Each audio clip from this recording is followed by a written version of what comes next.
Radhe Radhe friends, कैसे हैं आप सब। होप आप सब बहुत अच्छे होंगे। आज मैं फिर आपसे जुड़ने जा रही हूँ एक बहुत विशेष और इम्पॉर्टेंट टॉपिक के साथ। मैं आपको, मेरे पास कई फ़ोन आते हैं, यूट्यूब से भी फ़ोन आते हैं और मुझे कई क्लाइंट्स के भी फ़ोन आते हैं। मैं आपको सिखाऊंगी घर बैठे ही आप अपनी कुंडली कैसे देख सकते हैं। सबसे पहले, आज गुरुवार का दिन है। गुरुवार की 2 टिप्स। गुरुवार की टिप्स ये है कि हमें कभी भी गुरुवार के दिन कभी भी अपने नहाते समय बाल नहीं धोने चाहिए और इस दिन हमें कपड़े नहीं धोने चाहिए। ये टिप आप ज़रूर फॉलो करें। गुरुवार की टिप है ये आपके लिए। उसके बाद आपको मैं बताऊंगी कि कुंडली क्या होती है और हम अपनी कुंडली घर बैठे कैसे देख सकते हैं। कुंडली क्या होती है? कुंडली जब हमारा जन्म होता है, जिस समय में, जिस नक्षत्र में हमारा जन्म होता है, उस समय हमारे ग्रहों की दशा क्या थी और उनकी डिग्रीज क्या थी, वो कहाँ स्थित थे, किस घर में स्थित थे, इससे हमारी कुंडली नापी जाती है।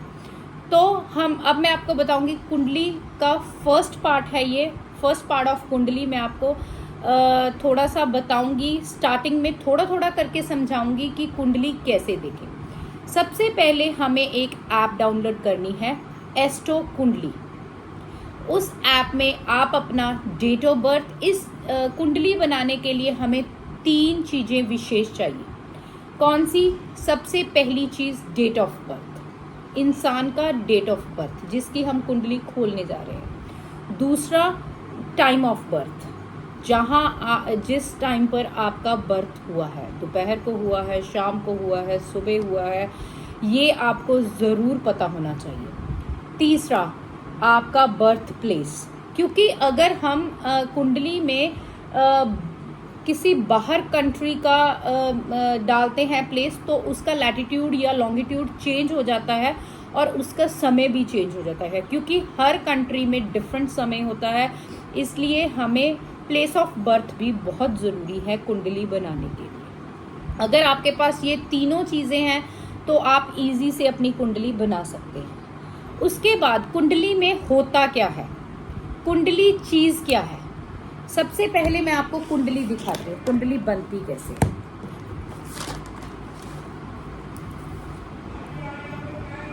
ये है हमारी कुंडली, ये है हमारी कुंडली, ये हमारी कुंडली है।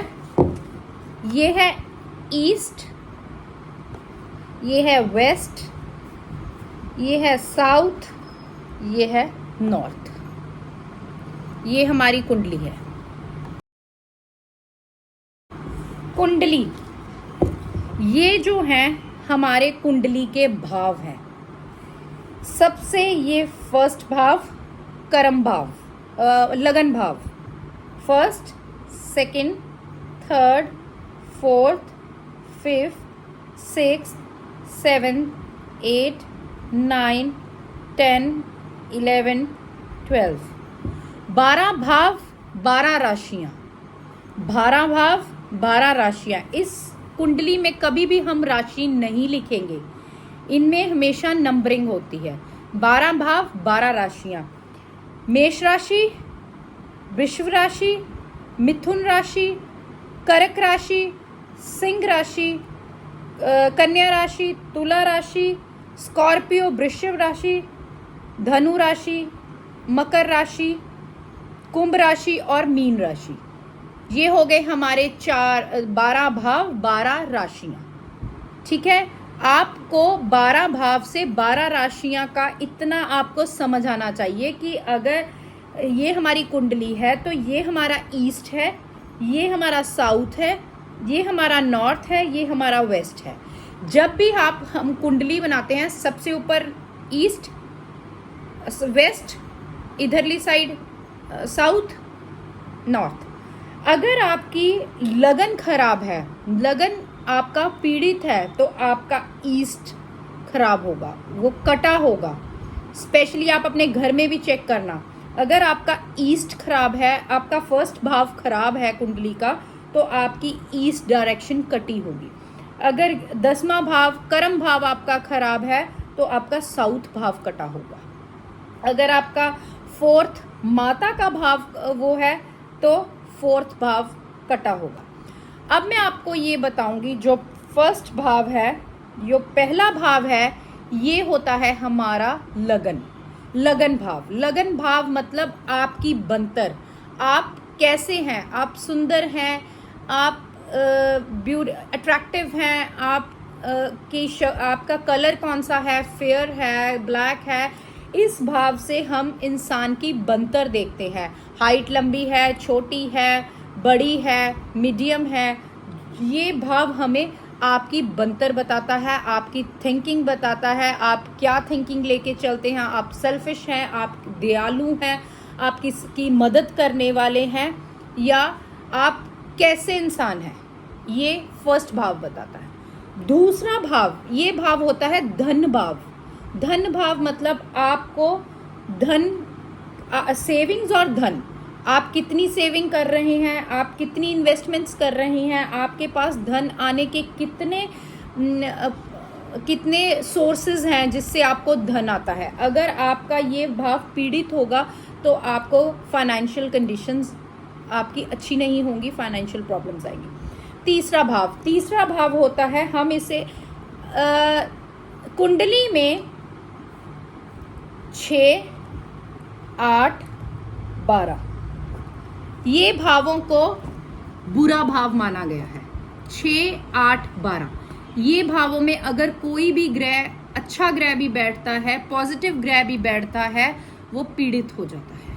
ये नीच के घर माने गए हैं।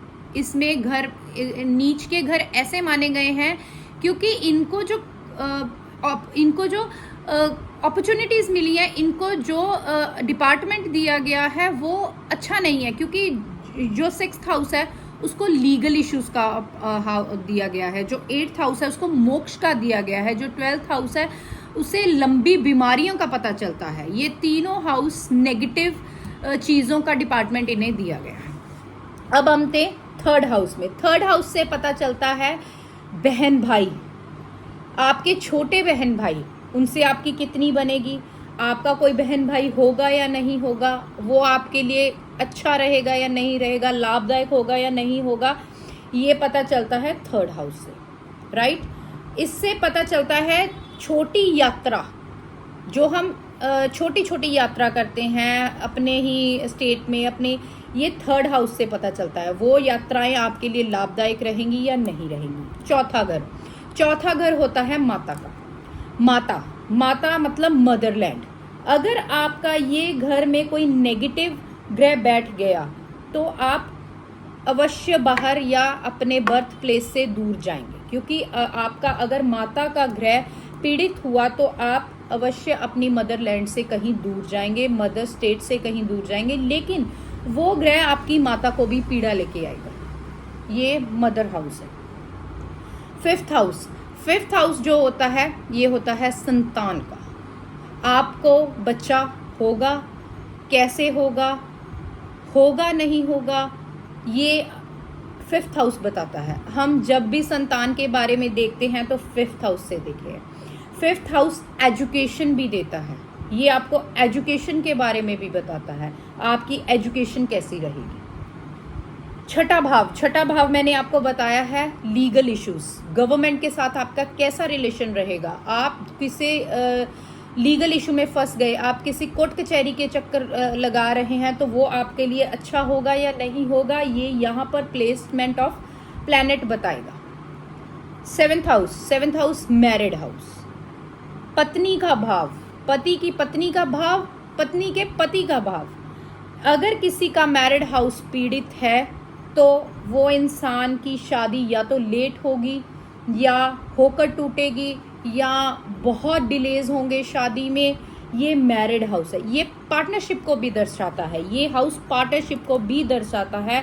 अगर ये आपका हाउस पीड़ित है तो आप पार्टनरशिप नहीं कर सकते हैं, अगर आप पार्टनरशिप करेंगे तो आप लॉसेस में आएंगे। 8th हाउस मोक्ष, एक्सीडेंट्स, अनचाही जो हम सोच भी नहीं सकते वो चीज़ें, इंसिडेंट्स लेके आता है, तभी हम 8th हाउस को पीड़ित हाउस कहते हैं। इसके लॉर्ड हैं मंगल देव, और ये पीड़ित होता है अगर इसमें कोई ऐसा ग्रह बैठ गया, नेगेटिव ग्रह बैठ गया, जिससे आपको एक्सीडेंट होने के चांसेस होंगे, घर में चोरी होने के चांसेस होंगे, थेफ्ट अगर चोरी बहुत होती है आपके घर में तो भी ये घर देखा जाता है। उसके बाद नाइन्थ हाउस देता है आपको रिलीजियस, स्पिरिचुअल। आप कितने स्पिरिचुअल हैं, आप रिलीजन कौन से रिलीजन को बिलीव करेंगे। और आप ये नाइन्थ हाउस हायर स्टडीज़ को भी बताता है।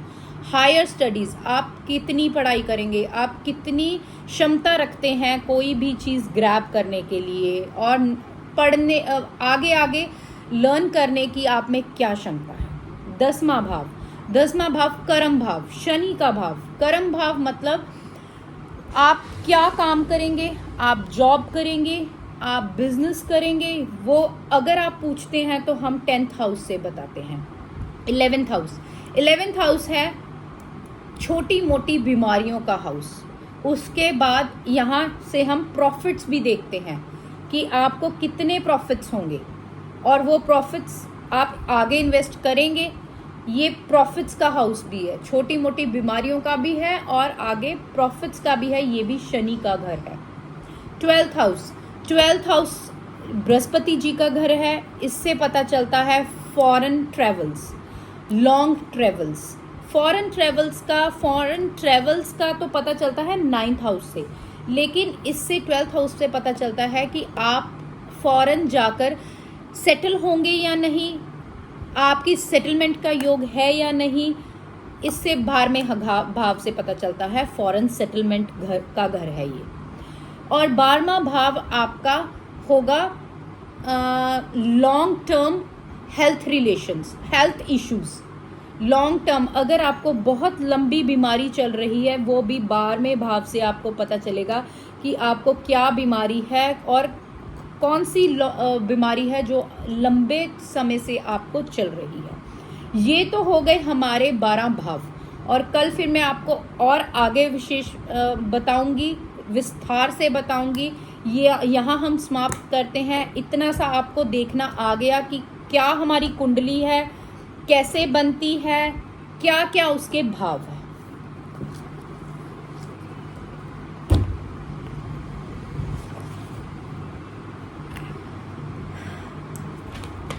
Radhe Radhe friends, thank you for watching my video. Please मेरे चैनल को लाइक, सब्सक्राइब, शेयर ज़रूर कीजिए।